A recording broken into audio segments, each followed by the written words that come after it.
America বাংলাদেশকে হয়তো পাকিস্তান, নেপাল বা ভারতের মতো ভেবেছিল।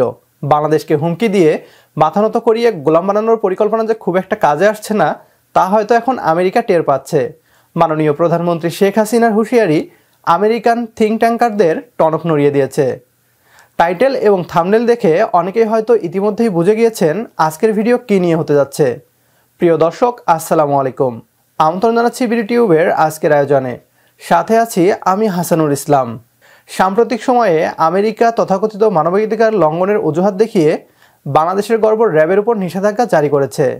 নিষেধাজ্ঞার উদ্দেশ্য মানবাধিকার লঙ্ঘন নয়, বরং বাংলাদেশ ও চীনের ঘনিষ্ঠ সম্পর্ক। আমেরিকা চায় বাংলাদেশ যেন চীনের সাথে সকল সম্পর্ক ছিন্ন করে আমেরিকা ও ভারতের গোলাম হয়ে যায়। না, কথা আমরা বলছি না, বরং বিবিসি হিন্দি বলছে। বিবিসিতে এই উদ্দেশ্য ফাঁস করেছে সাবেক আমেরিকান নীতি নির্ধারকরা। আমাদের মাননীয় প্রধানমন্ত্রী আমেরিকার এই হুমকিকে বুড়ো আঙুল দেখিয়ে আমেরিকার চোখে চোখ রেখে চ্যালেঞ্জ করেছে। এ নিয়ে আলোচনা করার আগে কি বলছে বিবিসি, আসুন তা দেখি। लोकतंत्र और मानवाधिकार जैसे मूल्यों को लेकर बांग्लादेश पर प्रतिबंध लगाने के अमेरिका के फैसले को अमेरिकी विदेश नीति में बड़ा बदलाव माना जा रहा है। बाइडेन प्रशासन के इस कदम को भू राजनीतिक हितों के चलते रणनीतिक स्थिति में हुए परिवर्तन के तौर पर भी देखा जा रहा है। इससे पहले अमेरिका ने 2021 के लोकतंत्र सम्मेलन से बांग्लादेश को दूर रखा। उसके विशेष बलों ने मानवाधिकार दिवस के दिन बांग्लादेश के रैपिड एक्शन बटालियन RAB और कई अधिकारियों पर प्रतिबंध लगा दिया था। अमेरिका दो चीजें करने की कोशिश कर रहा है। पहला मानवाधिकार या लोकतंत्र का सवाल है और दूसरा बाइडेन प्रशासन शुरू से ही एशिया प्रशांत क्षेत्र पर फोकस बनाए हुए है। डॉक्टर रियाज कहते हैं कि इस तरह वो चीन को प्रमुख प्रतिद्वंद्वी बनने और चीन के बढ़ रहे प्रभाव क्षेत्र को रोकने की कोशिश कर रहा है। इसी वजह से अमेरिका कई देशों की सरकारों पर अपना दबाव बना रहा है। उनके मुताबिक चीन बांग्लादेश पर एक तरह का प्रभाव डाल रहा है। इसमें कोई शक नहीं है कि अमेरिका ने इसे ध्यान में रखा है। हालांकि वो बांग्लादेश को अलग थलग नहीं करना चाहता, कम से कम मुझे तो ऐसा नहीं लगता। मुझे लगता है कि अमेरिका स्पष्ट संकेत दे रहा है कि बांग्लादेश को कुछ चीजें सुधारने की जरूरत है। असल में वो चाहता है कि बांग्लादेश उसके साथ काम करे।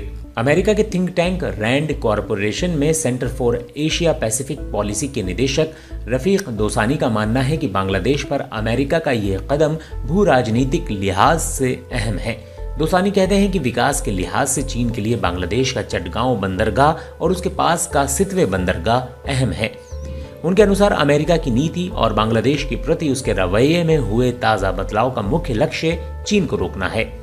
इस मामले में बाइडेन प्रशासन ने विदेश नीति के तरीके बदले हैं। रफीक दोसानी कहते हैं कि बांग्लादेश शायद दो शक्तियों के बीच चुनाव करने को तैयार नहीं है, लेकिन अमेरिका चाहता है कि बांग्लादेश तुरंत फैसला करे। অসংখ্য ধন্যবাদ জানাই ভিডিওটি শেষ পর্যন্ত দেখার জন্য। আমেরিকা চায় বাংলাদেশ যেন চীনের সাথে সকল সম্পর্ক ছিন্ন করে আমেরিকা ও ভারতের গোলাম হয়ে যায়। চীন বাংলাদেশের সবচেয়ে বড় উন্নয়ন সহযোগী দেশ। বাংলাদেশের গুরুত্বপূর্ণ অবকাঠামোতে চীনের সহায়তা আছে। আর এখানেই চুলকানি ভারত ও আমেরিকার। আমেরিকা সবসময় চেয়েছে বাংলাদেশ যেন দরিদ্র ও পিছিয়ে থাকা দেশ হিসেবেই থাকে, তবেই তো বাংলাদেশকে নিজেদের স্বার্থে গোলামের মতো ব্যবহার করতে পারবে তারা। বাংলাদেশের উপর আমেরিকার নিষেধাজ্ঞা মানবাধিকার লঙ্ঘনের জন্য নয়, বরং বাংলাদেশকে থামানোর উদ্দেশ্যে। যখনই কোনো মুসলিম দেশ অর্থনৈতিকভাবে শক্তিশালী হওয়ার পথে যায়, তখনই তাদের মাথা ব্যথা শুরু হয়ে যায়। এর সবচেয়ে বড় উদাহরণ তুরস্ক। আমেরিকা যদি মানবাধিকারের পক্ষে হতো, তাহলে পৃথিবীর সবচেয়ে বড় মানবাধিকার লঙ্ঘনকারী দেশ ইসরায়েলকে আগে নিষেধাজ্ঞা জারি করত। আমেরিকার নিষেধাজ্ঞা নিয়ে আমেরিকাকে ইনডিরেক্টলি হুঁশিয়ারি দিয়েছে মাননীয় প্রধানমন্ত্রী শেখ হাসিনা। কি বলছেন তিনি, আসুন তা দেখি। যারা একদিন বাংলাদেশের স্বাধীনতা নিয়ে ব্যঙ্গ করেছিল, বলেছিল স্বাধীন হয়ে বাংলাদেশ কি করবে, একটা বাস্কেট কেস হবে।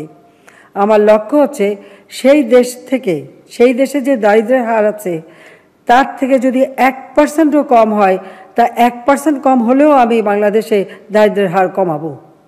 এটাই আমার লক্ষ্য এবং তারপর আমি দেখাতে চাই যে হ্যাঁ আমরা পারি। আমি জানি অনেক চক্রান্ত ষড়যন্ত্র, ওগুলি আমি কখনো মাথায় রাখিও না, ওগুলি আমি নিয়ে বিভ্রান্তও না।